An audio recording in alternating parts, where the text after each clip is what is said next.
All right, today we're diving into a really cool idea from Rob Coe's book, The Feedback Mechanism. It takes a look at a fundamental part of evolution and asks a pretty provocative question. What if it's not all just random chance? So the author opens with this quote that really makes you think, right? Randomness is only a placeholder we use to describe what we do not yet understand. I mean, what if random is just our way of saying we don't get the rules yet? This totally sets the stage for everything we're about to explore, looking past pure luck to understand how life gets so incredibly complex. Okay, so let's get into it. Where does this whole randomness idea start to feel a little shaky? Well, it begins when you look at some of nature's most incredible puzzles. We're talking about creations that are so unbelievably precise, they just feel impossible. You look at them and you can't help but wonder, how could that possibly be an accident? I mean, look at this, the giant leaf insect. This thing doesn't just kind of look like a leaf. It is a masterpiece of mimicry. It's got the veins, the exact right color, the jagged edges. It even has fake bite marks and little fungus spots that look like a decaying leaf. So the question is, can you really chalk that up to a bunch of super lucky accidents, one after another? Now, to really get why that little insect is such a big puzzle, we've got to go back to basics. We need to talk about the absolute bedrock of modern biology, Darwin's theory of evolution. It's an incredibly powerful idea for sure, but the key here is to look at the questions it doesn't quite answer. Darwin's theory is, just brilliant. Super simple, really. It's like this. In any group of animals, there are tiny differences, right? They're not all clones. Most of these variations are random.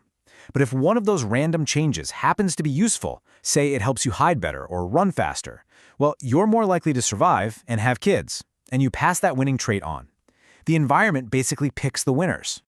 But here's where it gets tricky. For all its explanatory power, Darwinism has a tough time with the really big jumps. We're talking about huge, sudden changes. How does an entirely new body plan just show up in the fossil record? Or what about something like an eye? It's no good having half an eye. All the parts have to work together from the get-go. The math just doesn't seem to add up when you're relying on slow, gradual, random changes to create these huge, complex systems all at once. And this is the heart of the issue. When scientists actually try to calculate the odds, the probability of something like that leaf insect with its perfect camouflage coming about through purely random mutations, it's just astronomical. We're talking 1 in a quadrillion. That's a 1 with 15 zeros after it. That number, that statistical near impossibility, is the real puzzle we're trying to crack here. Okay, so things get really interesting here. Modern science has actually found a huge clue, something that starts to point us away from pure randomness, and it comes from a field called epigenetics. Honestly, this is a total game changer. So what is epigenetics? Think of it like this. Your DNA is the instruction manual, but epigenetics are the sticky notes and highlighter marks all over it. They don't change the words, but they tell the body which instructions to read and which to ignore. It means your DNA isn't just a fixed blueprint. Things in your environment, like what you eat or how much stress you're under, can literally put little chemical tags on your genes that turn them on or off, like volume dials. And the craziest part? Sometimes those settings can actually be passed down to your kids. And that is the missing link. It's the bridge we've been looking for. It shows a way for the environment to directly influence traits that get passed down. You don't have to just sit around and wait for some lucky random mutation to show up. Okay, so this idea, the fact that the environment can actually talk to our genes, this is the foundation for the book's main concept. It's a proposed new layer to the story of evolution, and it's called the feedback mechanism, or FM for short. So what is the feedback mechanism? Well, it suggests that evolution isn't just a one-way street of random changes getting filtered out by who survives. Instead, it's more like a direct conversation, a conversation between the environment and a baby animal while it's still developing. The idea is that everything about the parent's world, the light, the food, the very air it breathes, is acting like a blueprint, helping to shape the offspring for that specific world before it's even born. And this sets up this incredibly powerful loop, right? The environment sends all these signals to the embryo. The baby is born already pre-adapted or primed for those exact conditions. And then, if the environment doesn't change, the same thing happens to the next generation and the next. The trait just gets stronger and more refined with every pass. This table really lays out the difference perfectly. Let's take our leaf insect again. The classic Darwinian view is that a bunch of random, lucky mutations made it look more like a leaf, and those ones survived. The feedback mechanism view, though, it says the leafy environment itself sent signals that guided the genes to create that mimicry. Or think about a blind mole. The old view says that since it was dark, having bad eyes wasn't a disadvantage, so mutations for blindness just stuck around.